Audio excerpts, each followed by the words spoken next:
My name is Losy Berny, I'm 33 years old. And I still remember the exact second my 7-year-old stepson called me Mom, in front of his birth mother at our mansion party in Beverly Hills, California.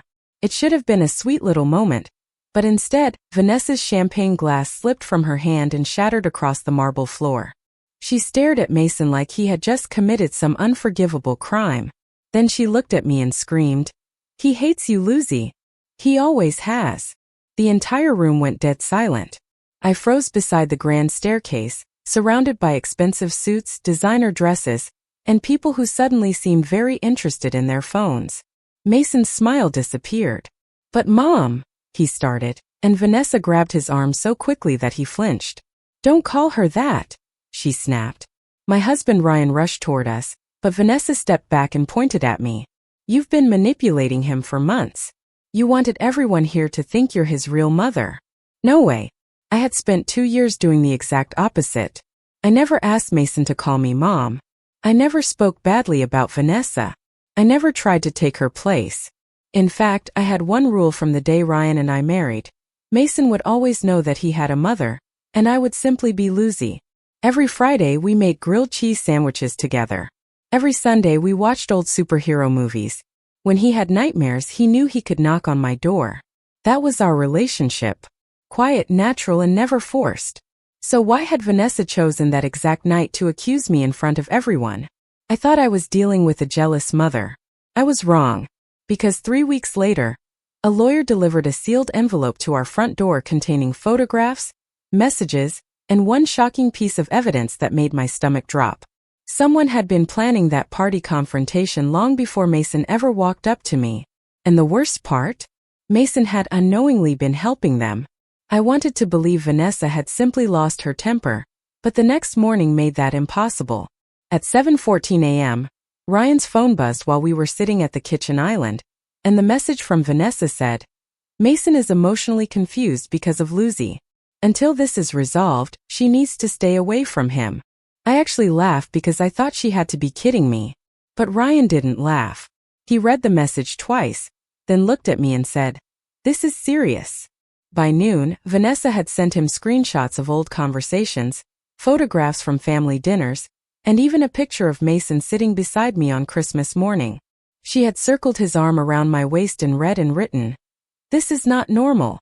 I stared at that photo, remembering the morning Mason had given me a tiny superhero mug, because he said I was the coolest grown-up in the house. Now Vanessa was turning that innocent moment into evidence. Seriously, how does a hug become a crime? Then she sent one final photograph from the mansion party. It showed the exact second Mason called me Mom. His face was bright, his arms were reaching toward me, and Vanessa was visible in the background. But something else caught my eye. Near the hallway stood a man I had never seen before. He wore a dark baseball cap and held a phone at chest level. He wasn't filming the party. He was filming Mason. I zoomed in until the picture became blurry, and my stomach tightened. "Ryan, look." He leaned closer. "Who the heck is that?" We checked our security footage, but the man had entered through a side gate that was normally locked. Then I remembered something strange from that night. About 20 minutes before Mason came running toward me, Vanessa had disappeared from the dining room. She had said she needed to make a phone call. I had thought nothing of it. Now I couldn't stop thinking about it.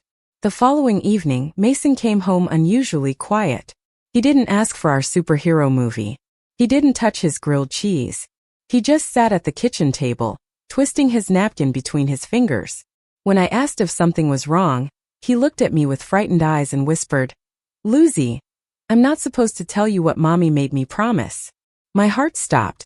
I put down my glass and leaned closer. "What did she make you promise, buddy?"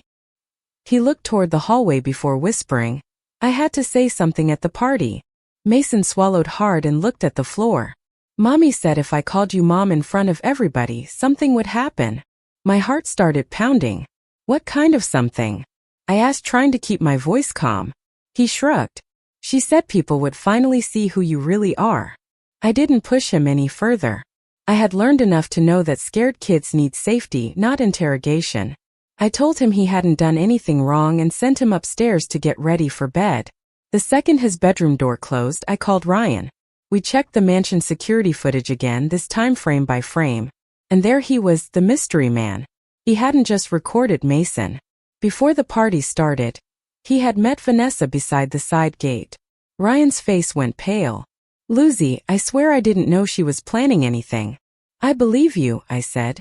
"But we need to find out what she was planning." The next morning, our attorney subpoenaed the security company's original files. What came back made my jaw drop. The mystery man was a private investigator named Grant Hale. Vanessa had hired him 6 days before the party. But that wasn't even the worst part. His report contained a sentence that made my hands go cold. Subject appears to be encouraging child to form maternal attachment.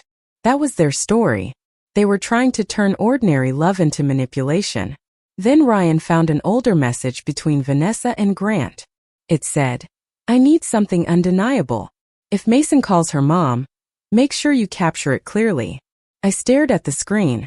So the party hadn't been a spontaneous confrontation. It had been a setup. But there was still one question I couldn't answer. Why would Mason agree to do it? That night, while Ryan was downstairs talking to our attorney, I found Mason sitting alone in the backyard beside the pool. He looked exhausted. I sat several feet away so he wouldn't feel cornered. After a long silence, he finally whispered, "Mommy said you were going to leave us." I felt my chest tighten. Why would she say that? He pulled something from his pocket. It was a folded piece of paper covered in childish handwriting. At the top were 4 words. Things Mason must say. My hands trembled as I unfolded it. The first line said, "Mom, I love you." The second said, "Losy is my real mom." And the final line was circled 3 times. "Make everyone angry." I looked at Mason and suddenly the entire party made sense. Vanessa hadn't lost control that night. She had been waiting for the exact moment to create a scene. But she had made one mistake. She never realized Mason remembered everything. I looked at that paper again and realized I had 2 choices. Expose Vanessa immediately or protect Mason from becoming the weapon she had created. I chose Mason. The next morning, Ryan and I took everything to our attorney, including the security footage, Grant Hale's report, Vanessa's messages, and the handwritten instructions. Our attorney stared at the evidence for several seconds before saying, "This is not a custody dispute anymore. This is a setup." We filed everything with the court, and within days Vanessa's entire story began falling apart. Grant admitted he had been hired to record Mason calling me mom, and the messages proved Vanessa had planned the confrontation before the party. But the biggest surprise came when the judge asked Mason's counselor to explain how the situation had affected him. Her answer was heartbreaking. "He believes every word he says can make one of his parents angry." That sentence changed everything. The court ordered family counseling, banned both parents from coaching Mason about the other household, and dismissed Vanessa's accusations against me. But I wasn't satisfied with simply winning. I wanted Mason to feel safe again. Months later, we were all together at another family dinner. Mason walked into the room carrying a small paper bag. He handed it to Vanessa first. Inside was a framed picture he had drawn at school. It showed him standing between 2 houses with Ryan on one side, Vanessa on the other, and me beside him holding a giant superhero cape. Across the top he had written, "My family." Vanessa stared at it, and for a moment nobody spoke.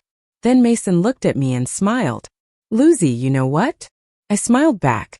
"What, buddy?" He shrugged. "Sometimes I still want to call you mom."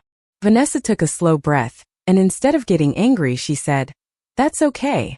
My eyes filled with tears. Not because I had finally taken her place, but because she had finally understood that I never wanted to. I wanted to be someone Mason could love without fear. Someone who would make grilled cheese with him on Fridays, watch superhero movies on Sundays, and stand beside him when life got messy. Vanessa had tried to turn one word into a weapon, but Mason turned it into something completely different. A choice. His choice. And that became the real justice in our story. I never needed the court to declare me his mother. I never needed Vanessa to disappear. I only needed one little boy to know he was allowed to love everyone who loved him. And when Mason hugged me that night and whispered, "Love you, Mom," I finally understood that sometimes the most powerful victory isn't making your enemy lose. It's making sure the person you were fighting for never has to choose a side again.